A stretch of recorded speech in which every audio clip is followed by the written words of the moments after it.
So there's this new Star Wars story that's blowing up online, captivating millions. But here's the twist. Disney didn't make it. Lucasfilm didn't make it.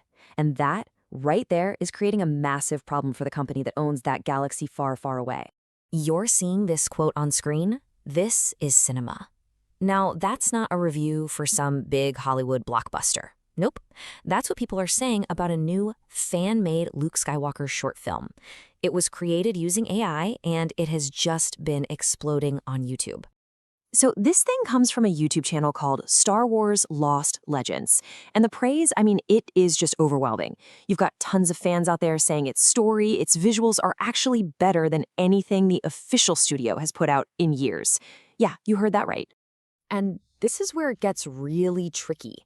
This kind of high-quality, fan-made content puts Disney in this incredibly difficult, almost uncharted position. Every single option they have is loaded with risk. So what happens now? Okay, so to really get our heads around Disney's big problem here, we've got to break down what makes this particular AI film so powerful and disruptive. Why is this one different? All right, so what are fans actually seeing here? Well, first off, it's a really compelling story about Luke Skywalker's green lightsaber. A story that a lot of fans felt was kind of lame in the official canon. The visuals, they're amazing, seriously rivaling professional stuff. But the biggest thing, the most important thing, is that it finally gives a huge part of the audience the exact kind of Star Wars story they've been begging for, the one they feel Lucasfilm just won't make.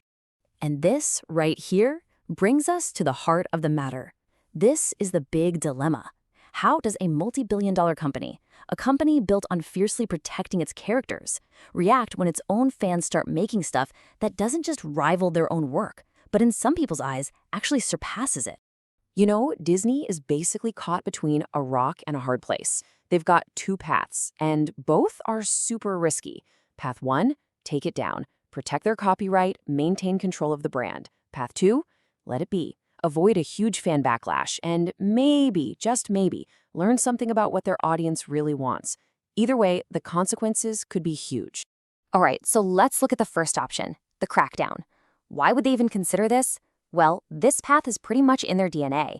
It's rooted in a long, long history of aggressively protecting their intellectual property. From a purely legal standpoint, this is, it's pretty black and white. It's copyright infringement. And it doesn't matter if the creators are making money off it or not, that's legally irrelevant. Disney's lawyers would argue that they have to act, because if you don't defend your copyright every single time, you could actually weaken your legal claim to it down the road. And let's be real, Disney isn't exactly known for being chill about this stuff. After they bought Lucasfilm, they immediately cracked down on fan films that George Lucas himself had been okay with. They're the company that famously told a daycare to paint over a Mickey Mouse mural, and in a really tough story, they even blocked a family from putting Spider-Man on their child's tombstone. We're talking about a company that takes protecting its IP to the absolute extreme. But this time feels different, doesn't it? Going after a project that's this popular, this beloved by the community, it could be absolutely catastrophic. We could be looking at a fan rebellion on a scale they've just never seen before. It reminds me of that famous line from Princess Leia, the more you tighten your grip, the more star systems will slip through your fingers. Well, in this case, the more they tighten their grip, the more fan films might just slip through their fingers. A crackdown won't just solve the problem, it could make things spiral completely out of control. And this is where something called the Streisand Effect comes into play. If you try to hide something or scrub it from the internet, you often have the exact opposite effect. It just makes it way more popular. If Disney tries to take this film down, they're not going to kill it. They're going to make it a legend. They'll turn the creators into martyrs and cast themselves as the bad guys, the evil empire. And that video, it becomes more powerful than they could possibly imagine. Okay, let's zoom out for a second, because this is so much bigger than just one fan film. What we're seeing here is a sign of a massive, fundamental shift in how entertainment is made and how we consume it. Think about what it takes to make a Hollywood blockbuster today. It's a monumental investment. You're talking about numbers like $400 million. That's just for the production and the marketing. It's a staggering amount of money.